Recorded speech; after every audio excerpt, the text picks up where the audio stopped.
que a gente tem hoje em relação a essa expectativa de transação tributária sobre as teses que vêm sendo discutidas no judiciário? Nós temos cinco modalidades de transação que trazem essa expectativa de encerramento desses litígios com base em transações tributárias, né? Então, tem alguns prazos que vencem agora no final de novembro de 2025, tem outras modalidades cujo prazo vence no final de 2025, no dia 29 de dezembro, né? E essas transações, elas podem ser objeto de adesão pelos contribuintes, evidentemente que tenham essas discussões judiciais sendo travadas, né? Então, essas transações de tese, elas são as chamadas transações do contencioso tributário, que são são uma espécie de submodalidade das transações por adesão, porque, igualmente, as transações por adesão pela capacidade econômica, transação por adesão de pequeno valor, e transação por adesão de débitos recuperáveis, essas transações, elas também são por adesão, né? Essas transações de teses também são transações por adesão, porém, elas têm, evidentemente, uma condicionante, que as empresas que tenham interesse em fazer essa adesão dessas transações por adesão, tenham uma discussão, seja ela administrativa ou judicial, em relação a 5 teses que vêm sendo discutidas na Justiça, 5 teses que vêm sendo discutidas perante o Judiciário, que já tem processo lá no STF, e também perante o CARF, né? Então, o CARF é o nosso tribunal administrativo, o CARF é o Conselho Administrativo de Recursos Fiscais, que é para onde os processos, os recursos são encaminhados, depois são julgados em primeira instância, né? Então, nesse aspecto, nós temos discussões administrativas e discussões judiciais que existe, evidentemente, cada uma delas tem uma expectativa, tem uma avaliação quanto à sua expectativa de êxito. E, considerando esse aspecto, a Fazenda, ela avalia se abre um edital de transação para que esses processos, para que essas discussões sejam encerradas, né? Porque, assim, elimina o trabalho necessário para a defesa dos interesses da Fazenda junto àquele processo no judiciário e também resolve uma potencial perda para esse contribuinte que está discutindo.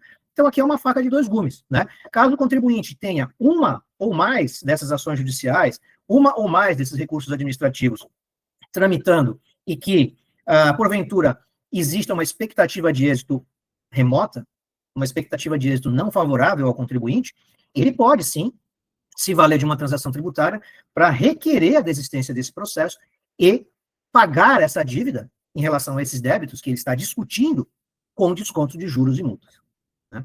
E, por outro lado, a Fazenda, ela também tem, diante de uma expectativa de perda provável para ela, né? A partir do momento em que a Fazenda tem uma expectativa de perda provável para ela também pode abrir um edital sugerindo, orientando, estimulando aqueles contribuintes a fazerem um acordo mediante a concessão de descontos de multas e juros. Então, assim, a gente tem aqui, novamente, né, esse cenário de transação tributária, ele me parece ser aquele que tem um potencial maior de solução quando se trata de um contencioso, né? Então, o que a gente procura num ambiente de direito privado, muitas vezes, em um processo litigioso? A gente procura fazer um acordo, coisa que não existia antes da implementação das transações tributárias junto à Fazenda, junto ao órgão, ao poder público. Então, diante desse aspecto, com a implementação das transações tributárias, criou-se uma modalidade, né, dentre aquelas que estão previstas lá, originalmente, lá na Lei 13.988, existem as transações de teses, né, é popularmente chamada de transações de teses, mas, na verdade, são as transações do contencioso tributário. O nome é até um pouco mais extenso, né? São transações do contencioso tributário de relevante e disseminada repercussão jurídica, é alguma coisa nesse sentido. Eu vou ver aqui, agora a denominação não estou me lembrando exatamente qual é, mas é alguma coisa assim, transação do contencioso tributário de relevante e disseminada controvérsia jurídica, exatamente isso, tá? Então, diante desse cenário de discussões judiciais que estão no ambiente dos tribunais administrativos e no ambiente dos tribunais judiciais, a gente tem como uma expectativa a geração de um acordo para que esses processos sejam eliminados. Então, é mais um nicho de trabalho que, para nós, pode ser extremamente interessante. Por quê? Porque existem inúmeras empresas que têm esses processos em andamento junto ao Poder Judiciário e junto a o recurso, e junto ao Conselho de Recursos Administrativos, né, Conselho Administrativo de Recursos Fiscais, o CARF. Diante dessa possibilidade, nós temos como, eventualmente, identificar essas empresas, identificar esses contribuintes que estejam participando dessa discussão e trabalharmos para eles em busca de uma solução mais adequada diante desses editais de transação. Então, muitas vezes a gente tem, até no nosso escritório, algum desses projetos, algum desses processos, alguma dessas teses sendo discutidas e que, evidentemente, como bons profissionais, nós temos que avaliar em relação ao risco, a expectativa de êxito em cima desses processos e apresentar para o cliente uma eventual solução. Muitos de nós vão dizer assim, poxa, mas a gente ingressou com esse processo a favor daquele cliente, nós tínhamos certeza dessa tese, mas vejam bem, em hipótese alguma, né, pelo menos eu nunca fiz isso, provavelmente, eu acredito que vocês também não, é garantir um êxito, né, prometer uma vitória. Nós, como advogados, não somos fim, somos meio. Então, a gente nunca pode prometer um êxito, a gente nunca pode prometer um ganho, a certeza de ganho. Por mais que a jurisprudência esteja consolidada em determinado assunto, a gente pode, evidentemente, apresentar para o nosso cliente uma pseudo-certeza em relação àquele julgamento. Só que a jurisprudência pode mudar. O tribunal pode mudar a sua composição. As pessoas que estão lá dentro podem mudar de ideia, né?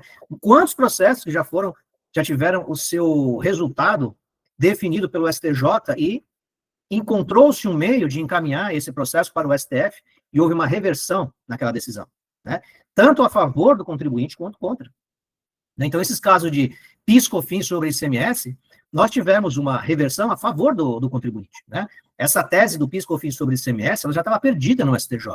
Chegou no STF e ela foi revertida a favor do contribuinte. Então, existe tanto a possibilidade da gente ter êxito, como a possibilidade da gente ter uma derrota. Então, nesse aspecto, é improvável, né? Pelo menos eu nunca fiz isso, eu nunca prometi êxito para o meu cliente, tanto é que agora, caso eu tenha uma dessas ações aqui que estão tramitando no STF, alguma dessas ações que estejam tramitando no CARF, eu tenho, evidentemente, coragem, eu tenho moral, eu tenho respeito de chegar para o meu cliente e dizer assim, olha, aquela ação que nós ingressamos, objetivando a suspensão do pagamento, a eliminação do pagamento, ou mesmo a defesa de um interesse desse cliente, quando ele se viu autuado por algo que ele deixou de fazer, ou algo que ele fez, nós temos hoje que chegar para ele e dizer assim, olha, a gente tem aqui a possibilidade de desistir desse processo e obter um desconto, obter um benefício no pagamento dessa dívida, que hoje é de tantos milhões, e que, se ingressaram nessa transação,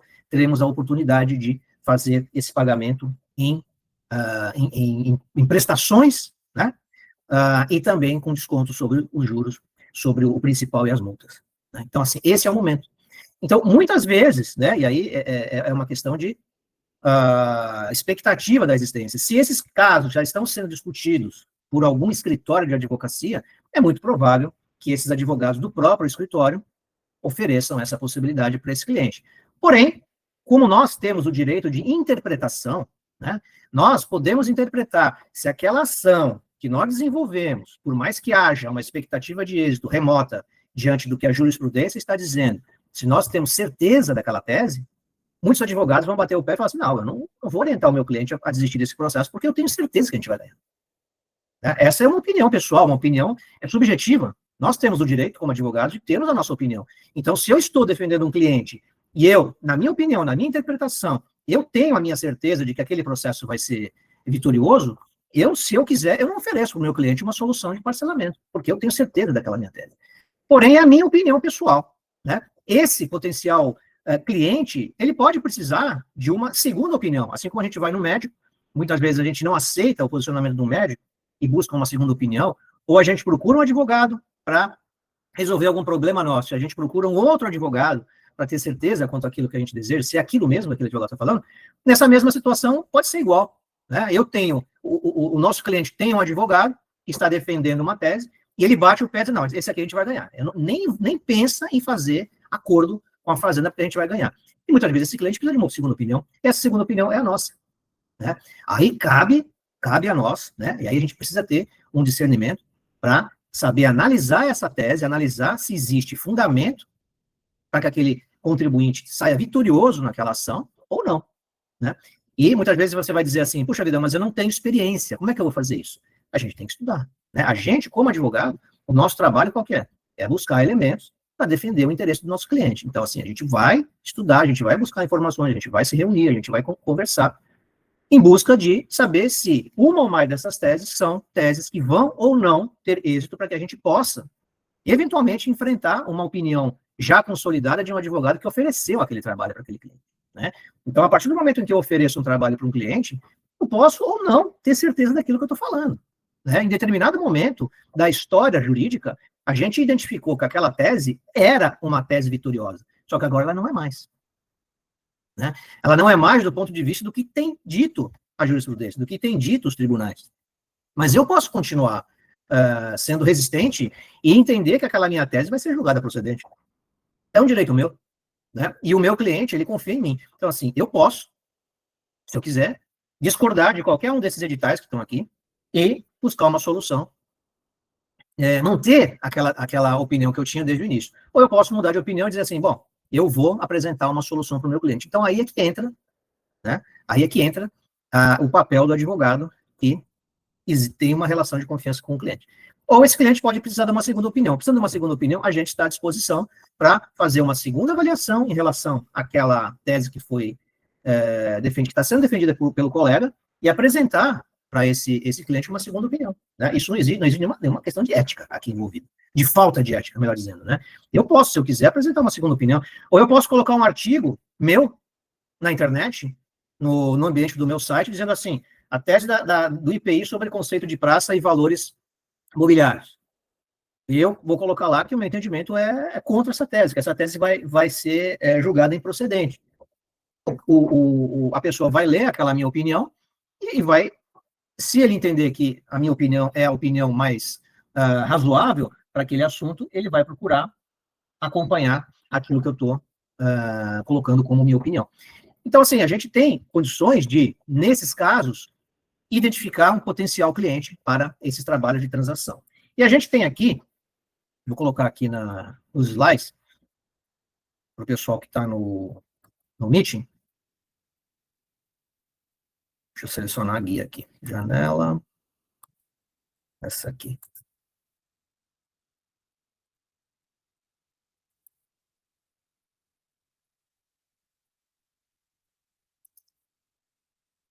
Ok. Então, a gente tem aqui a relação dessas transações tributárias que hoje estão vigorando e que tem um prazo até o final do ano. Algumas delas, o prazo vai até o final de novembro, a gente vai ver quais são, e outras são as teses que vão, as transações que vão até o final de dezembro. Então, nós temos aí um mês pela frente, se a gente considerar que hoje nós estamos no final do mês de outubro de 2025, a gente tem mais um mês para trabalhar na alavancagem de clientes para a defesa dos interesses desses clientes que querem, eventualmente, desistir dessas ações, e temos mais 2 meses em relação a outras. Então, as teses que a gente tem aqui, que estão em transações tributárias, né, então, em resumo, o que tem que ser feito aqui, nesses casos? São teses, são discussões judiciais que estão em trâmite no Poder Judiciário ou no CARF, cujos temas são esses que eu vou dizer aqui, e que podem ser objeto de desistência para uma transação tributária. Ou seja, é uma discussão tributária que envolve, provavelmente, alguns milhares ou milhões de reais, que, caso o contribuinte perca, haverá a cobrança desse valor integral.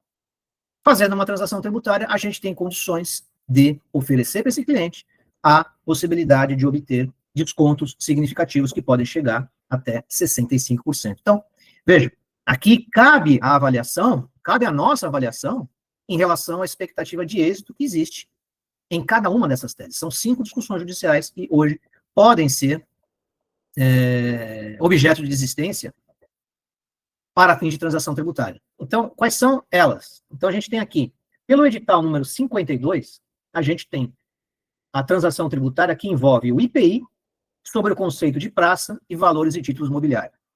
Né? Caso o cliente tenha uma discussão envolvendo essa questão, a gente tem a possibilidade de oferecer para ele a desistência da ação com a aplicação de alguns benefícios. E aí a gente tem aqui quais são os benefícios concedidos. Então, a tese, né, o tema é a irretroatividade do conceito de praça para aplicação do VTM nas operações entre independentes. Então, isso aqui é um tema que está em discussão perante o judiciário ou perante o CARF e que pode ser objeto de desistência. E aqui a gente tem a relação, eu não vou ficar adiantando cada um dos elementos de benefício que tem aqui, porque isso aqui é algo que tem que ser avaliado caso a caso, né? Então, a gente tem aqui quais são os percentuais de descontos, esses descontos vão até, eles incidem entre 25% e 65%, e devem ser objeto de desistência para que haja a adesão a uma transação tributária. Então, aqui também eu coloquei o que é o objeto da tese, a discussão sobre a aplicação retroativa do conceito de praça e do valor tributável mínimo. Eu falei outra coisa, né? Eu falei de valores títulos imobiliários, estou com isso na cabeça. É valor tributável mínimo para IPI em operações entre empresas interdependentes, né? Então, essa aqui é uma tese. A outra é transação, preço de transferência. O que é preço de transferência? Preço de transferência foi até a minha dissertação de mestrado na PUC, em 2008. 2008, minha dissertação de mestrado. Preço de transferência, que é a incidência de imposto de renda e contribuição social sobre o lucro em operações transnacionais, operações internacionais. Então, também tem uma discussão que carrega milhões de reais, que são valores sempre extremamente significativos, né? Então, critério de apuração do preço pelo método PRL.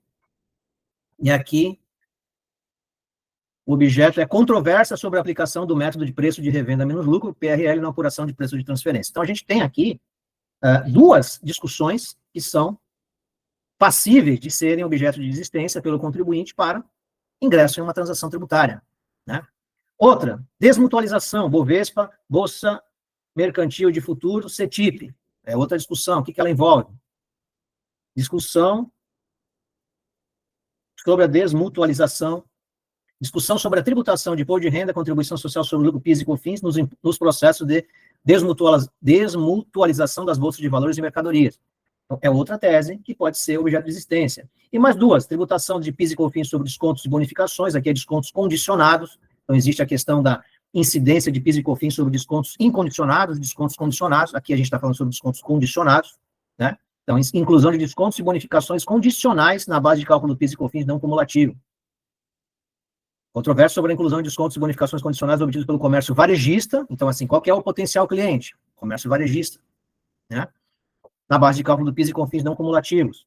E a última, imposto de renda e contribuição social sobre stock options, PLR e previdência. E aqui a gente tem sobre distribuição de lucros, né? Que é a participação de lucros, resultados e previdência privada. Então, vejam que aqui a gente tem cinco discussões. A tributação do IPI. Vamos colocar algumas cores aqui para a gente diferenciar, né? Então, a gente tem a tributação do IPI, preço de transferência, desmutualização, PIS/COFINS sobre descontos e bonificações,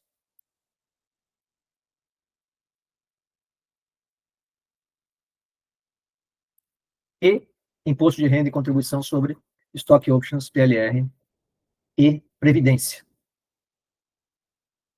Acho que dá para enxergar aí, né? Só para a gente diferenciar. Então, veja, são 5 teses que a gente pode ingressar com o pedido de transação, objetivando a salvaguarda dos interesses do cliente. Agora, como é que a gente sabe quais dessas teses são ou não objeto de risco para o contribuinte? Então, como eu antecipei para vocês, esse trabalho de avaliação do risco cabe a quem? Cabe inicialmente, ao advogado que ingressou com aquela ação, né? Se ele ingressou com aquela ação, se ele entrou com algum pedido de defesa dos interesses daquele cliente, ele provavelmente é a pessoa mais indicada para avaliar isso. Porque é ele que vai apresentar um relatório mensal do andamento desse processo para aquele cliente, né? Ele é que vai mostrar para aquele cliente quais são os riscos, quais são as expectativas de êxito que existem naquele processo. Então, ele é a primeira pessoa. Quem seria uma outra pessoa? Nós, né? Nós que estamos estudando sobre transações tributárias, também temos a capacidade de fazer essa avaliação, e como eu disse para vocês, é uma avaliação subjetiva. A gente tem que ter acesso aos documentos dessa empresa, a gente tem que ter acesso ao processo dessa empresa? É bem provável que sim, né? Então, pode ser que seja algo mais complicado do que uma transação por adesão. propriamente dita, ou às vezes até uma transação individual? Pode ser. Né? Então, é um desafio. Esse é um desafio que a gente precisa enfrentar. Então, aqui eu estou mostrando para vocês 5 teses que possuem modalidade de transação específicas. São teses que possuem a possibilidade de serem levadas à transação tributária, isso independente da capacidade de pagamento do contribuinte. Então, o que a gente vem falando nos nossos últimos encontros, a gente tem falado muito sobre a CAPAG, né, que é a capacidade de pagamento, e a sua revisão. Aqui, no caso dessas teses, elas não dependem da capacidade de pagamento do contribuinte. Isso não está em jogo. Então, pode ser uma empresa extremamente saudável, pode ser uma empresa que tem uma capacidade de pagamento boa, e mesmo assim, ela pode ser beneficiária de uma dessas transações tributárias. Então, aqui, nesse caso, a gente não tem a condição daquela empresa não ter capacidade de pagamento para ingressar em uma transação tributária. Então, aquela questão da CAPAG A, B, C ou D, ela não se aplica. Né? Então, a gente não tem a aplicação dessa regra da CAPAG para essas transações. Então, toda empresa que tem essa discussão, que tem uma dessas discussões judiciais, uma ou mais dessas discussões judiciais, ou perante o CARF, poderão se valer da transação tributária. E aí, voltando, como é que eu sei, pelo menos de antemão, né, como é que eu posso saber se essas teses, ou enfim, qual ou quais dessas teses, hoje, tem uma expectativa de êxito desfavorável para o contribuinte? Através de pesquisa. Né? Aqui eu já fiz um levantamento, já fiz uma pesquisa, não é absoluta, não é definitiva, eu quero deixar isso aqui para vocês, vou deixar à disposição para vocês, mas ela não é definitiva. Por que ela não é definitiva? Porque isso aqui é com base na opinião geral, na opinião consolidada dos tribunais, opinião consolidada de alguns juristas, mas como eu estou dizendo, não é algo absoluto, né? O direito não é absoluto. A gente tem condições, a gente deve avaliar se a gente concorda ou não com a opinião dessas teses. Né? Então, algumas já têm posicionamento nos tribunais que já demonstram que essas teses são favoráveis ou desfavoráveis. Algumas ainda estão em discussão. Né? Então, principalmente as que estão em discussão ainda, devem ser consideradas como verdadeiro desafio para que a gente apresente para o nosso cliente uma solução quanto a se ele vai ou não ganhar aquela ação. Né? Se a gente entender que aquela ação pode ser vitoriosa para ele, a gente vai mostrar para ele que ela pode ser vitoriosa, porém, se ele desistir, ele tira da frente um potencial passivo. Né? Às vezes aquele cliente ele não tem interesse em continuar com aquela discussão, porque ele quer tirar aquilo da frente. Ele quer deitar a cabeça no travesseiro e dormir. Ele não quer continuar com uma discussão que hoje ela tem um risco grande de perda, ou não se há certeza absoluta quanto à expectativa de êxito daquela ação. Né? Então, nesse aspecto, a gente já tem aqui uns demonstrativos, acho que está aparecendo aí na tela, né, do pessoal que está no meeting, e aqui a gente consegue ver, através de um levantamento que a gente fez aqui no escritório, em relação à expectativa de êxito de cada uma dessas teses. Né? Com base nelas, a gente pode, evidentemente, se aprofundar no estudo para ver se a gente concorda ou não com aquele posicionamento e aí levar para o nosso cliente a nossa expectativa. Se a nossa expectativa for desfavorável ao êxito dele, a gente vai oferecer uma solução através da transação tributária. Se a gente entender que aquela tese é vitoriosa, que aquela tese pode ser vitoriosa para ele, que as chances de êxito são prováveis, a gente vai apresentar essa solução dizendo, olha, aqui é o seguinte, não vale a pena você transacionar porque as suas chances de êxito são boas.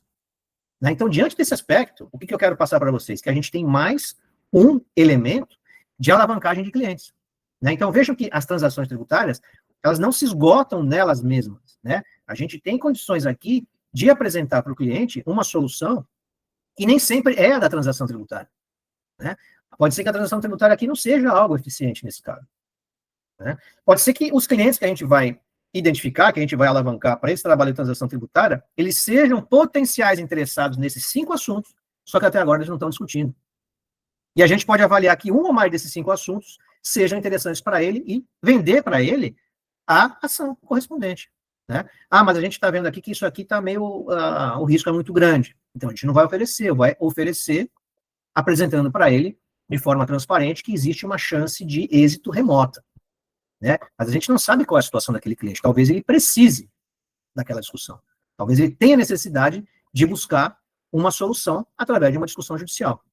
E nesse aspecto a gente vai apresentar para ele uma dessas teses. Então, vejam, as 5 discussões judiciais que são objeto das transações tributárias por adesão cujo prazo vence agora no final do ano, e os prazos eu também disponibilizei aqui, ó.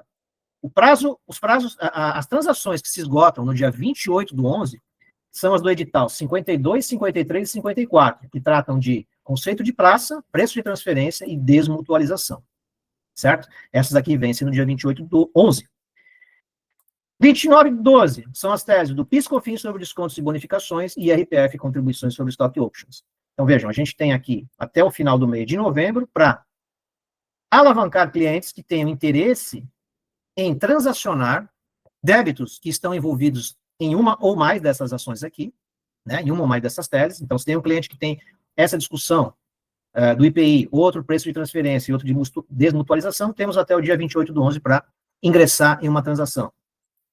28/12, prazo para essas outras transações, que versem sobre PIS/COFINS sobre bonificações, imposto de renda e contribuição sobre stock options e PLR, que é o plano de lucro, como é que é isso aqui? PLR é participação nos lucros e resultados, né? Então, isso aqui é de pessoas que são empregados ou mesmo administradores e sócios que participam de lucros e resultados, participação de lucros e resultados e previdência privada.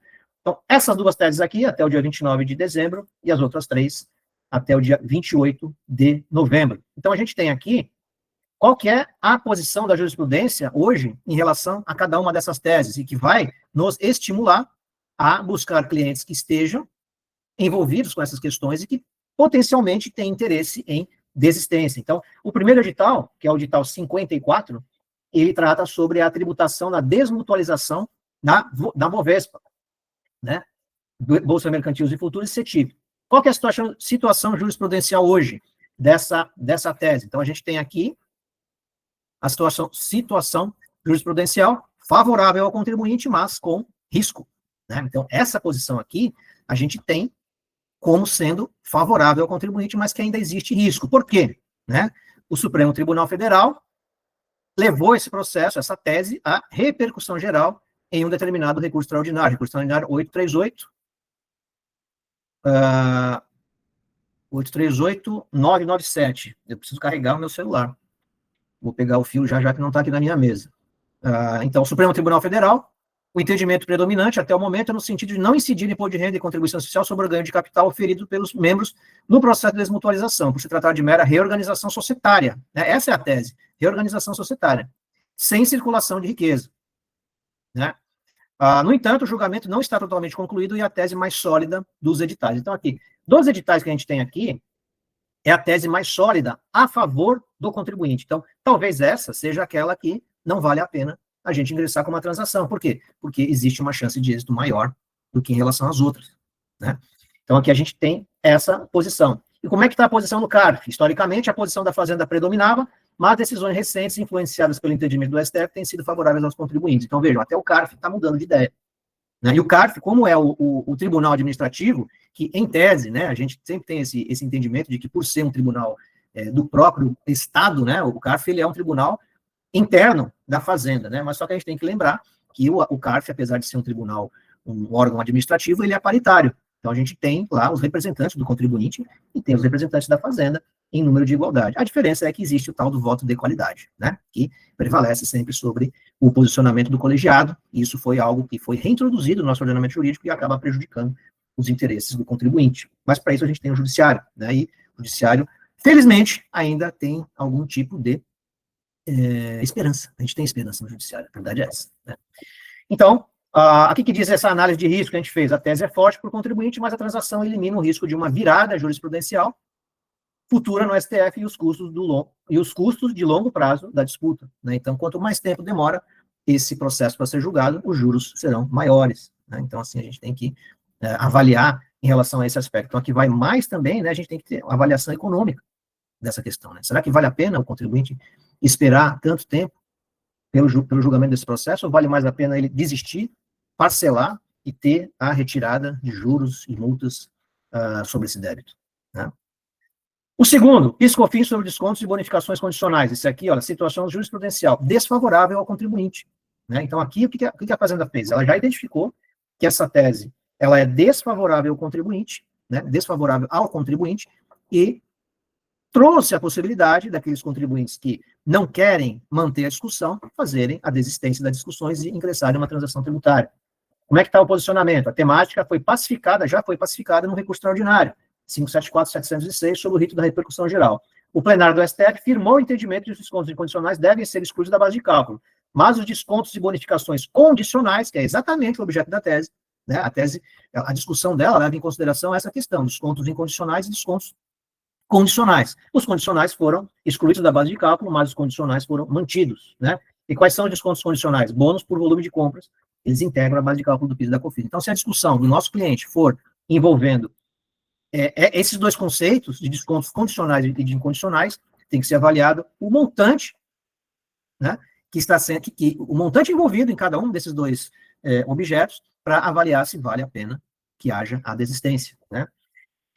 No CARF, como é que está? Risco majoritariamente, segue majoritariamente o entendimento do STF, julgando contra o contribuinte na maioria dos casos, né? Então, aqui a gente tem um risco alto de perda, né? Então, vale a pena fazer uma transação tributária em cima dessa discussão? Provavelmente sim, né? Então, partindo do pressuposto que a gente tem duas situações, uma que é favorável ao contribuinte, que a gente tem uma expectativa de êxito provável, e uma outra tese, que o risco de êxito é muito grande, né? Então, a perspectiva de êxito ali é remota, pode ser interessante a gente oferecer para esse cliente uma solução através de uma transação tributária. E aqui, a gente tem, né, nesse PIS/COFINS sobre descontos e bonificações condicionais, os clientes podem estar mais próximos de nós, porque são empresas varejistas, né?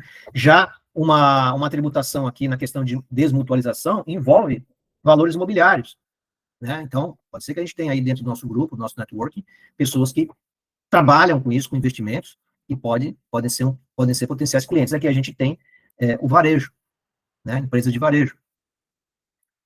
A terceira tese, situação jurisprudencial divergente em evolução. Então, a gente não tem aqui um posicionamento já pacificado nos tribunais, né, que é tributação sobre stock options, PLR e previdência privada. Então, o que a gente tem? Aqui, dentro dessa tese, são três elementos, stock options, PLR e previdência privada.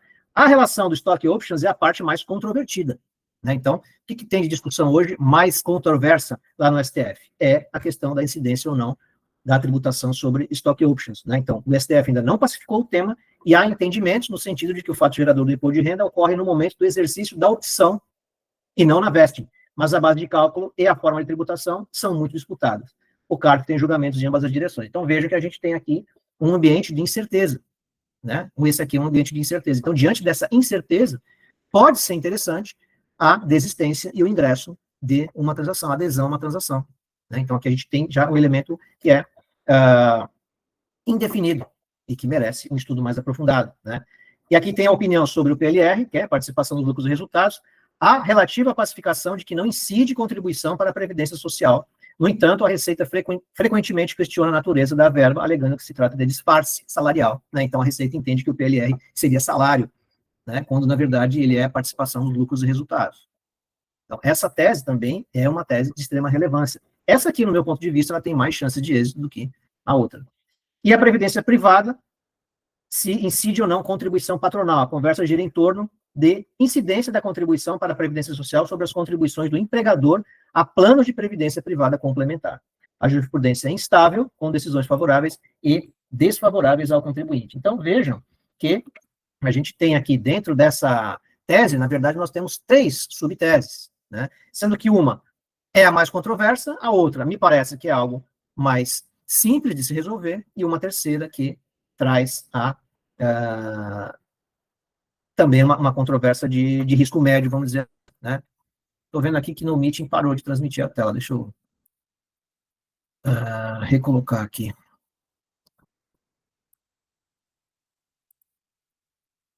Essa aqui, muito bom. Pronto. O quarto edital é sobre os preços de transferência, né, que são a incidência do imposto de renda e contribuição social sobre o lucro sobre operações internacionais entre empresas relacionadas, empresas coligadas, enfim, empresas que tenham relação entre elas. Então, aqui, o que a gente tem na situação jurisprudencial? É fonte de muitas disputas, né? O que o CARF diz? É o palco principal da disputa. Então, essa disputa está sendo travada principalmente no CARF e não perante o judiciário ainda, tá? Então, este é o palco principal dessa disputa. As discussões são extremamente técnicas e específicas, envolvendo a correta aplicação do método PLR, que é o preço de revenda menos lucro. Como calcular a margem de lucro, quais despesas podem ser reduzidas e a aceitação ou rejeição de estudos apresentados pelo contribuinte. Né? Então, a gente tem aqui essa expectativa de solução lá no CARF muito indefinida, tá? O que os tribunais têm dito? Os tribunais têm deferido larga margem de discricionariedade à administração tributária, quer dizer, é o que mais acontece aqui, a gente, com a administração tributária, é discricionariedade, né? A discricionariedade, então, o que o judiciário está dizendo? Que existe o poder discricionário, ele pode ser utilizado na avaliação do conceito, né? Tornando as vitórias do contribuinte mais difíceis e dependentes de provas técnicas robustas. Tá? Então, aqui, essa questão do PLR me parece que é a mais difícil da gente poder trazer alguma solução para o contribuinte, para o nosso cliente, com base meramente em uma avaliação superficial. Aqui, me parece, né, por conta da complexidade desse tema, que existe uma necessidade de um aprofundamento muito grande na contabilidade dessa empresa, nas operações que ela realiza, porque são operações internacionais, com empresas do mesmo grupo, né, a questão dos preços de transferência envolve uma complexidade muito grande na legislação, inclusive dentro até de acordos internacionais. Né? Então, essa me parece que é a mais complexa. Então, risco médio, a tese é altamente factual. A transação é vantajosa para quem deseja encerrar uma disputa complexa, onerosa e com resultado incerto, mesmo tendo um estudo de preço de transferência bem fundamentado. E aí, eu falo para vocês, com experiência própria. Preço de transferência é um assunto extremamente complicado, né? Foi a minha dissertação de mestrado. Eu cheguei já a trabalhar com isso em um escritório grande, que eu atuei em São Paulo, e eu posso adiantar para vocês que é um assunto extremamente complexo. Então, assim, não é qualquer um, vamos dizer assim, que vai conseguir lidar com isso aqui. Então, é importantíssimo que a gente seja também transparente, né? E diga que é um assunto complexo. Eu, particularmente, hoje já não tenho tanta experiência nisso, porque muita coisa mudou da época que eu trabalhei com isso para hoje. Né? Então, houve uma evolução na legislação e também na jurisprudência que merece um estudo mais aprofundado. Eu vou pedir um minuto para vocês que eu preciso pegar o meu carregador do celular. Eu já volto em breve. Só preciso ver onde ele está. Ele não está aqui.